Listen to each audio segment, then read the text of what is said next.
नमस्कार, आजमगढ़ टाइम्स में आपका एक बार फिर से स्वागत है। आइए जानते हैं आज के सभी मुख्य समाचार, ताजा और बड़ी खबरों को। उससे पहले आपने अभी तक इस वीडियो को लाइक नहीं किया है तो लाइक कर दें, और हाँ, खबर को किस गली मोहल्ले, गांव, शहर, कस्बे से देख रहे हैं कमेंट बॉक्स में जरूर बताएं। आजमगढ़ में भाजपा की स्थापना दिवस कार्यक्रम में शामिल होंगे ऊर्जा मंत्री। जी हां, आजमगढ़ जिले के मुबारकपुर में भाजपा के स्थापना दिवस कार्यक्रम में प्रदेश सरकार के ऊर्जा मंत्री ए.के. शर्मा सहभागिता करने आजमगढ़ जिले के दौरे पर आ रहे हैं। मुबारकपुर विधानसभा में एमपी पीजी कॉलेज में आयोजित इस स्थापना दिवस कार्यक्रम में भाजपा के बड़ी संख्या में पदाधिकारी और कार्यकर्ता शामिल होंगे।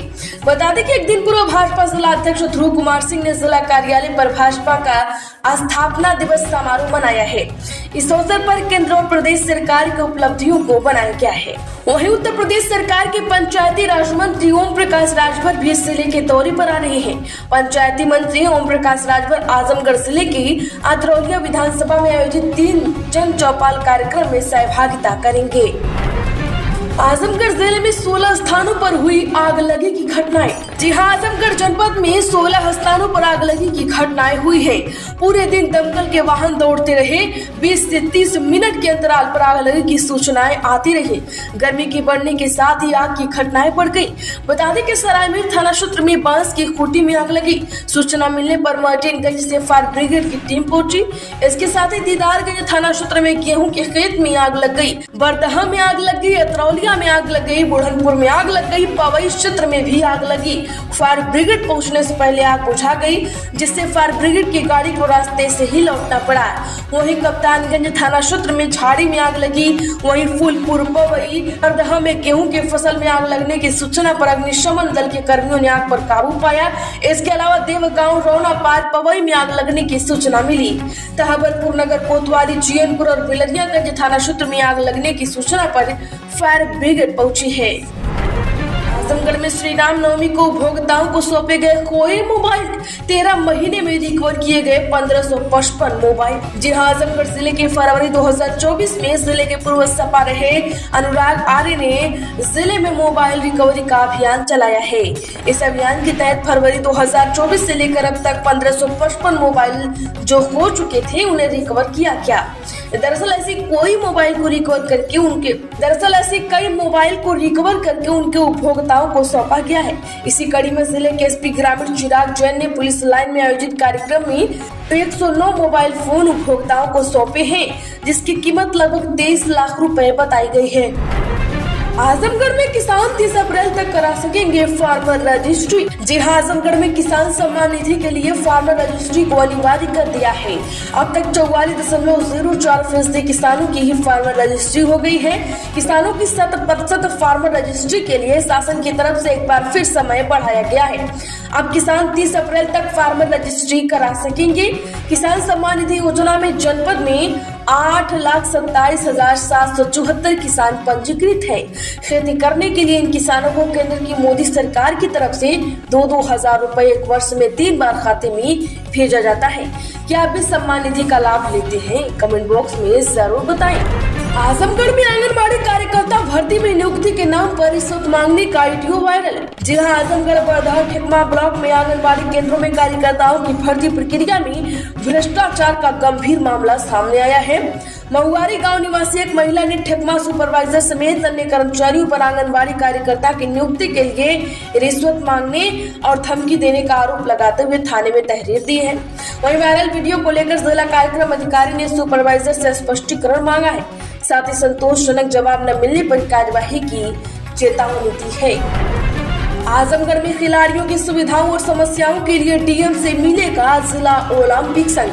जी आजमगढ़ में जिला ओलंपिक संघ के पदाधिकारियों की बैठक प्रतिभा निकेतन स्कूल में अध्यक्ष राजेंद्र प्रसाद यादव की अध्यक्षता में संपन्न हुई। बता दें कि संघ के सचिव अजुद्र राय ने घोषणा की है कि खिलाड़ियों की समस्याओं और सुविधाओं के लिए जिला ओलंपिक संघ का एक प्रतिनिधि मंडल जल्द ही जिलाधिकारी और मंडलायुक्त से मुलाकात करेगा।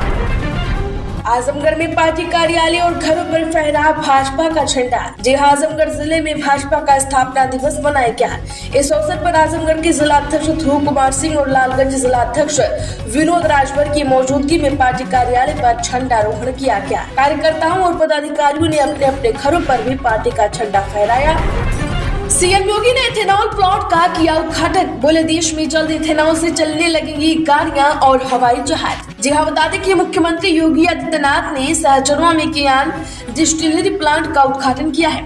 इस मौके पर उन्होंने लोगों को रामनवमी की शुभकामनाएं दी और गीड़ा के अंतर्गत नए उद्योग के शुरुआत के लिए भी बधाई दी। उन्होंने बताया है कि 30 एकड़ में फैला यह प्लांट अनाज एथेनॉल बनाया जाएगा, जो देश के और किसानों के लिए फायदेमंद साबित होगा।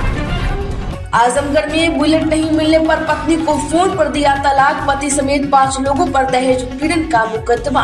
जी हाँ, आजमगढ़ रानी की सराय थाना क्षेत्र के सम्मोपुर आयमा से एक महिला ने दहेज उत्पीड़न और 3 तलाक का गंभीर आरोप लगाते हुए पुलिस से न्याय की गुहार लगाई है। पीड़ित ने पति पर विदेश से फोन कर 3 तलाक देने का आरोप लगाया है। साथ ही पति समेत 5 लोगों पर दहेज के लिए प्रताड़ित करने को लेकर एफआईआर दर्ज कराई है। पुलिस एफआईआर दर्ज कर घटना की जांच में जुटी है। बता दें कि रानी की सराय थाना क्षेत्र के सम्मोपुर आयमा गांव निवासी रहीमा की शादी शहाबुद्दीन से हुई थी। आजमगढ़ में चंद्रशेखर बोले, भाजपा सरकार में संविधान खतरे में। सीएम को बिजनौर से चुनाव लड़ने की दी चुनौती, बैलेट पेपर से चुनाव कराने की मांग। जी हाँ, सहारनपुर में नगीना से चंद्रशेखर रावण ने भाजपा सरकार पर जोरदार हमला बोलते हुए कहा कि वर्तमान सरकार में संविधान पर लगातार हमले हो रहे हैं। उन्होंने दावा किया है कि संविधान पर हमला करना देश के 140 करोड़ लोगों के साथ अन्याय करने जैसा है। खासतौर पर दलित समाज का अस्तित्व खतरे में है। चंद्रशेखर ने प्रधानमंत्री नरेंद्र मोदी को खुली चुनौती देते हुए कहा कि बिजनौर में दोबारा चुनाव कराया जाए और पीएम मोदी को चुनाव लड़ाया जाए। आजमगढ़ में भाजपा एमएलसी ने सीसी रोड का किया शिलान्यास। जी हां, आजमगढ़ फरीहम निजामाबाद तहसील क्षेत्र के गोधोई गांव में भाजपा प्रदेश उपाध्यक्ष एवं एमएलसी विजय बहादुर पाठक ने पूर्व प्रधान जयप्रकाश सिंह के घर से पिच रोड तक सीसी रोड का शिलान्यास किया है। उन्होंने कहा कि अपने निधि से सीसी रोड बनवाने का प्रस्ताव दिया था। अब इस क्षेत्र के लोगों को आने जाने में काफी सहूलियत होगी। उन्होंने कहा है कि प्रधानमंत्री नरेंद्र मोदी और मुख्यमंत्री योगी आदित्यनाथ के नेतृत्व में चारों तरफ विकास कार्य हो रहा है।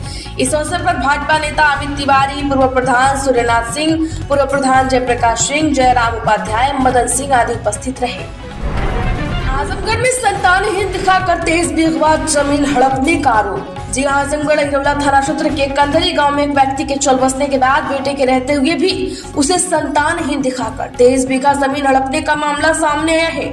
मुख्यमंत्री के निर्देश पर पुलिस ने 2 महिलाओं सहित 7 लोगों पर धोखाधड़ी और कूट रचित दस्तावेज तैयार कर जमीन हड़पने के आरोप में मुकदमा दर्ज कर जांच पड़ताल शुरू कर दी है।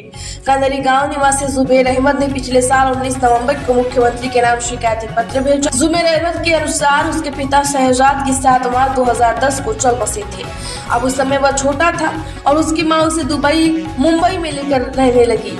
वहाँ पर पढ़ाई कर रहा था। कुछ दिन बाद जब वो अपने गांव कदरी आया तो पता चला कि गांव के कुछ लोगों ने फर्जी ढंग से कागजात तैयार कर उसके पिता को निसंतान दिखा दिया और उसकी जमीन हड़प ली। आजमगढ़ में 70 स्वास्थ्य केंद्रों पर 2850 मरीजों ने कराया उपचार। जी हां, आजमगढ़ बलरामपुर जनपद के 70 स्वास्थ्य केंद्रों पर सीएम जन आरोग्य मेले का आयोजन किया गया। इस मेले में कुल 2850 मरीजों ने उपचार कराया है। इनमें से अधिकांश मरीज मौसमी बीमारियों से पीड़ित थे। मेले में चिकित्सकों और पैरामेडिकल स्टाफ द्वारा मरीजों के स्वास्थ्य का परीक्षण कर दवाओं का वितरण किया गया। आजमगढ़ में पीड़ितों की मदद का मामला लटकाया तो बख्शे नहीं जाएंगे अफसरों को सीएम योगी की तोड़ू। जी हाँ, आपको बता दें कि योगी आदित्यनाथ ने गोरखनाथ मंदिर परिसर में जनता दर्शन किए, करीब 200 लोगों से मुलाकात की और उनकी जन समस्याएं सुनी है। बता दें कि समाधान का आदेश भी दिया। सीएम ने अधिकारियों को निर्देशित किया है कि जन समस्याओं के निस्तारण और पीड़ितों की मदद में शिथिलता किसी भी दशा में नहीं होनी चाहिए। शिथिलता बरती गई तो संबंधित के खिलाफ कार्रवाई भी सुनिश्चित की जाएगी। आजमगढ़ में लेखपाल पर गलत रिपोर्ट देने का आरोप, सभासदों में आक्रोश। जी हाँ, बता दें कि सरायमीर कस्बा में प्रधानमंत्री आवास के लिए सर्वे को लेकर लेखपाल पर गलत रिपोर्ट लगाने का सरायमीर कस्बा के लोगों ने आरोप लगाया है। लेखपाल की गलत रिपोर्ट से सभासदों में भी आक्रोश है। पीड़ितों ने एसडीएम निजामाबाद नरेंद्र गंगवार को ज्ञापन देकर जांच कर कार्रवाई की मांग की है। सरायमीर नगर पंचायत में कुल 13 वार्ड है। जरूरतमंदों को प्रधानमंत्री आवास दिया जाना है। 2-3 महीने पूर्व प्रधानमंत्री आवास शहरी के लिए एक सर्वे टीम गठित की गई थी। गठित टीम ने शामिल लेखपाल ने सर्वे में सरायमीर नगर पंचायत के 13 वार्ड में 625 लोगों को आवास के लिए चिन्हित किया था, जिसमें मात्र 30 लाभार्थी का चयन हुआ है। सभासदों ने लेखपाल पर आरोप लगाया है कि लेखपाल ने गलत रिपोर्ट दी, मात्र 30 ही लोगों को पात्र बनाया है। आजमगढ़ में पुलिया का अप्रोच व सड़क धंसने से आवागमन बाधित। जी हां, आजमगढ़ शहर से सटे ऐनिया गांव के धर्मनाला की अप्रोच और सड़क धंसने से आवागमन बाधित हो गया है। बांस लगाने के बाद भी ग्रामीण जान जोखिम में डालकर क्षतिग्रस्त रास्ता से आवागमन कर रही है। अधिकारियों की शिथिलता से कभी बड़ा घटना होते रह सकता है। क्षेत्र के लोगों में इसी को लेकर रोष है। आजमगढ़ में पुलिस ने फ्रॉड के 23,500 रुपए कराया वापस। जी हां, आजमगढ़ जीनपुर कोतवाली की पुलिस ने साइबर फ्रॉड के 23,500 रुपए वापस कराया है।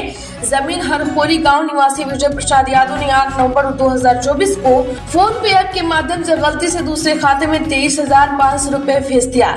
पीड़ित ने हेल्पलाइन नंबर 1930 पर कॉल करके अपनी शिकायत दर्ज कराई थी। रेलवे में 18,799 ELP भर्ती परीक्षा का शेड्यूल जारी। 2 से और 6 मई को होगा CBT। नए एडमिट कार्ड सिटी स्लिप जारी होंगी। जगह रेलवे में 18,799 असिस्टेंट लोको पायलट यानी ELP की भर्ती के लिए CBT का नया शेड्यूल जारी हो गया है।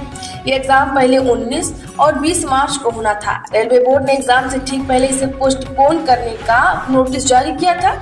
अब इसकी नई डेट जारी हुई है। परीक्षा 2 और 6 मई को होगी। आजमगढ़ की खबरों में फिलहाल इतना ही। वीडियो को लाइक करें, ज्यादा से ज्यादा लोगों में शेयर करते हैं। साथ ही अगर आप आजमगढ़ टाइम्स में पहली बार आए हैं तो चैनल को सब्सक्राइब करके घंटी का निशान जरूर दबा लें।